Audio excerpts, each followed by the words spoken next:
o trabalho em apreço foi dividida em 4 partes principais, onde na primeira parte nós procuramos fazer uma introdução do tópico, não é, do tema.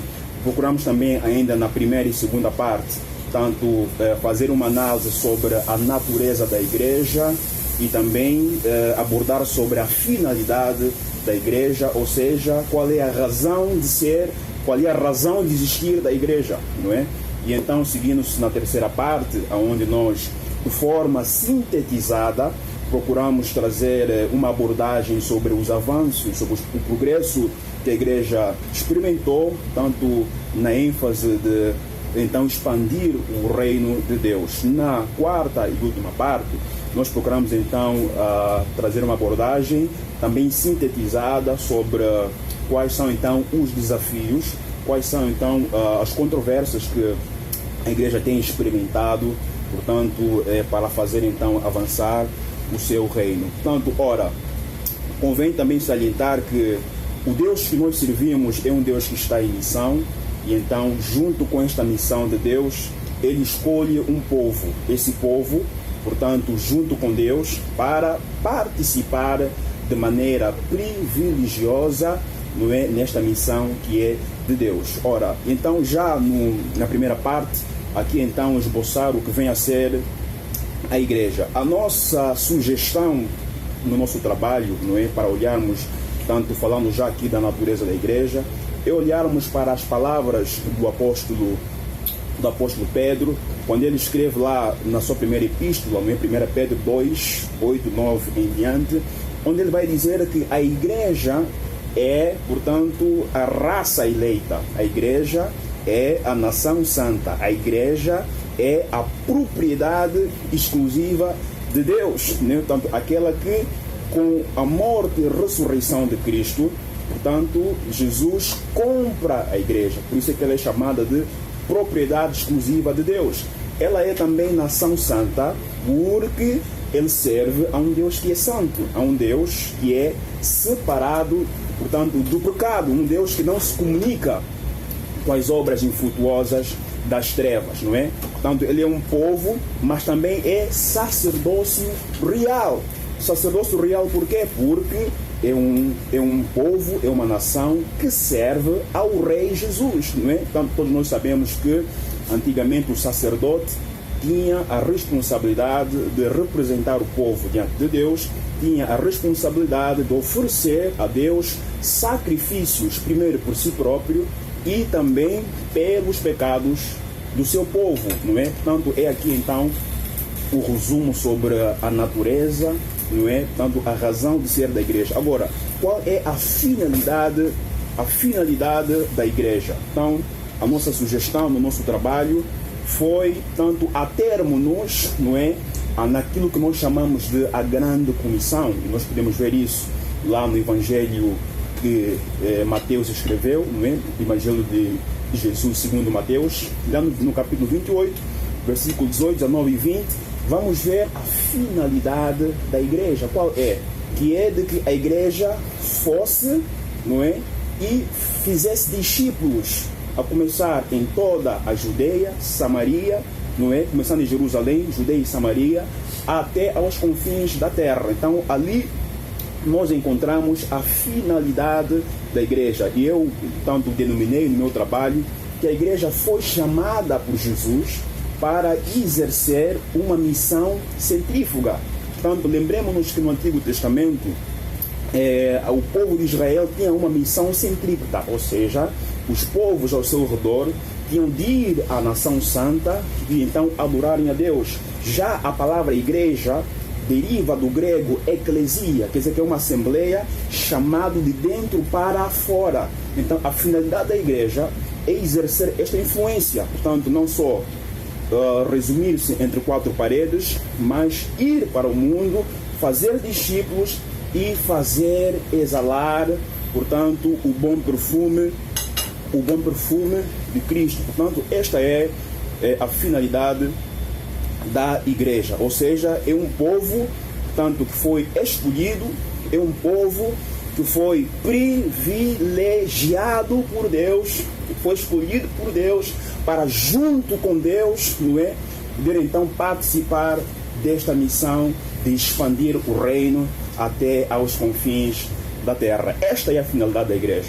Então, sendo assim, avançando aqui para o nosso trabalho, não é? Então nós vamos entrar agora para as eras, tanto em que a igreja avançou, quais são os progressos, os avanços que a igreja experimentou, tanto no afã de cumprir o ID de Jesus. Quais foram os progressos, tanto de acordo com a nossa pesquisa, que a igreja experimentou no afã de fazer conhecido, portanto, o ID de Jesus? Para facilitar e aqui sintetizar, ao longo do meu trabalho, eu sintetizei 5 períodos ao longo de toda a história. São períodos que foram subdivididos em 100 anos. Portanto, um período de 100 anos, portanto, em 5 períodos. O que é que vai acontecer? Do ano zero até o ano 400, não é? Portanto, nós vamos ver aqui o esforço da igreja para alcançar os romanos. Ano 0 até o ano 400, um esforço tremendo da igreja para alcançar os romanos. Do ano 400 até o ano 800, que é o começo daquilo que nós chamamos de trevas medievais, portanto, vai haver um esforço para se alcançar os bárbaros, não é? Portanto, do ano 400 até o ano 800, o alcance dos bárbaros com o Evangelho. E do ano 800 até o ano 1200 vai surgir um outro povo, que são os vikings. Portanto, há um outro esforço da igreja para alcançar este povo. E então, do ano 1200 até o ano 1600, então, o alcance dos muçulmanos. E, obviamente, do ano 1600 até a data atual, que é a época da contemporaneidade, nós vamos ver então um esforço para alcançar-se os confins da terra. Portanto, recuando aqui no ano 0 até o ano 400, não é?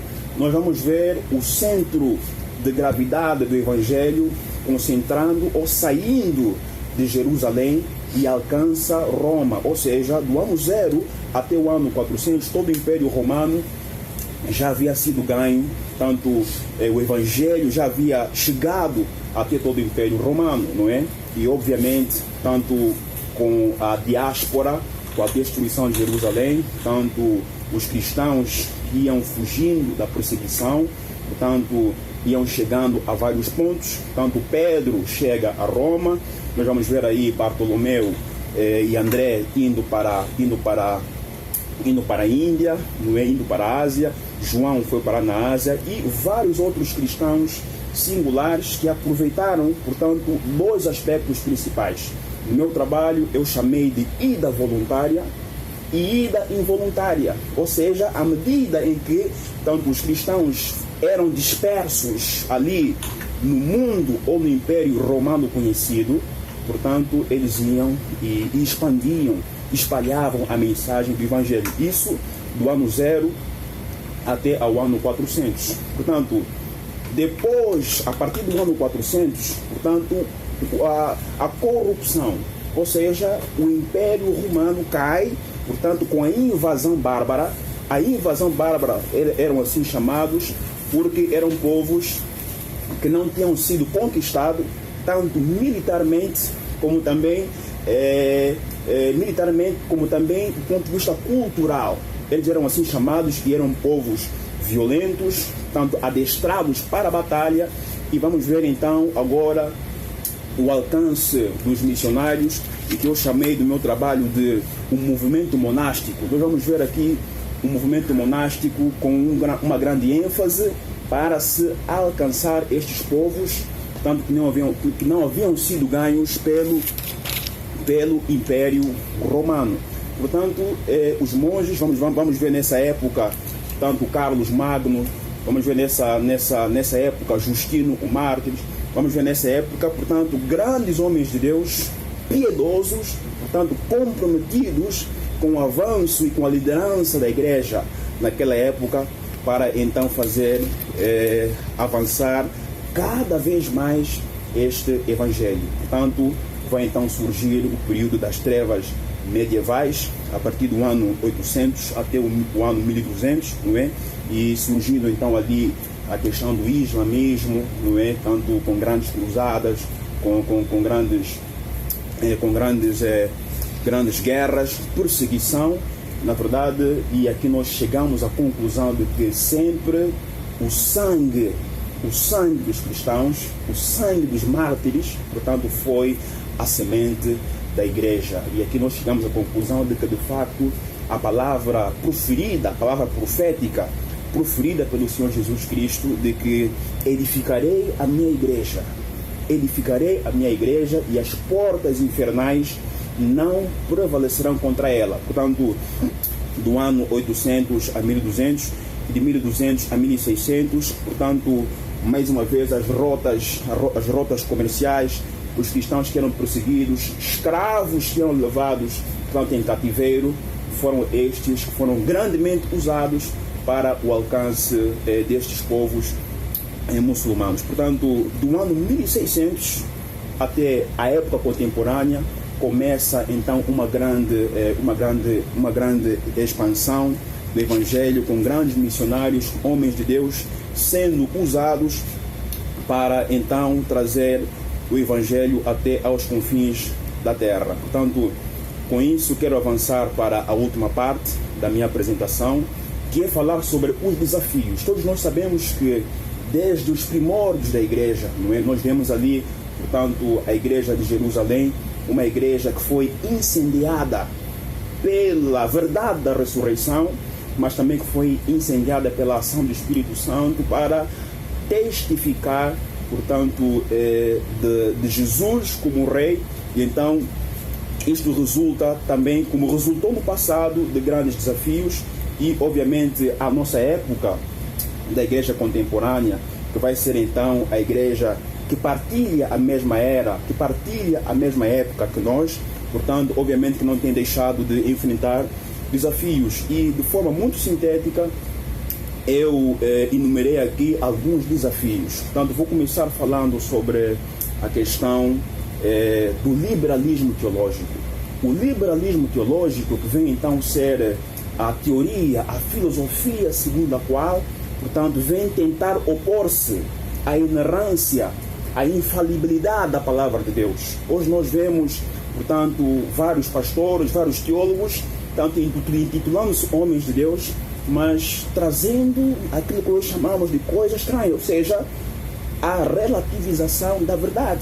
Tudo agora é correto, ou seja, já não há mais absolutos. Portanto, isso é um desafio muito grande para a igreja contemporânea, a questão do liberalismo teológico. Portanto, chegam a dizer que a Bíblia não é mais a infalível palavra de Deus. A Bíblia não é mais a inerrante palavra de Deus. Portanto, é algo que a igreja deve combater. Como combater? Através, obviamente, daquilo que eu chamei no meu trabalho como a ortodoxia. A ortodoxia e a ortopraxia foram as duas asas que a igreja sempre usou para combater, portanto, os hereges, para combater movimentos que se tentavam opor à veracidade das Escrituras. Outro desafio que a igreja contemporânea também enfrenta é a questão da posição da igreja. Qual é a posição da igreja face às questões públicas? Estamos a falar do aborto, estamos a falar do casamento homossexual.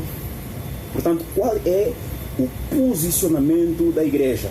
A igreja vai seguir a corrente do mundo ou a igreja vai afirmar-se como o baluarte da verdade?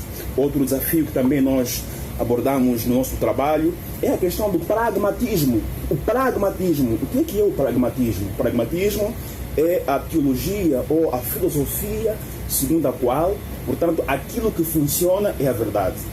Ou seja, é um caminho fácil, é o caminho das facilidades, de que hoje nós vemos, muitas vezes, igrejas cheias, igrejas tanto inflamadas de gente, mas não inflamadas com a sã doutrina. E, tanto como conclusão aqui que a gente sugere para o nosso trabalho é obviamente só uma. Aquilo que a Bíblia diz que nos últimos dias, portanto, levantar-se-ão tanto alguns que vão apostatar-se da fé.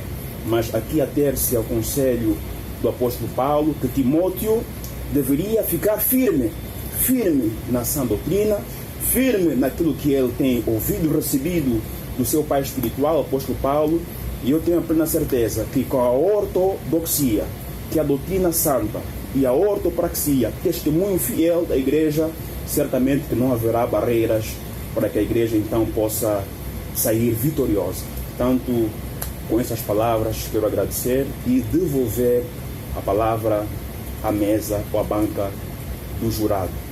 Muito obrigado.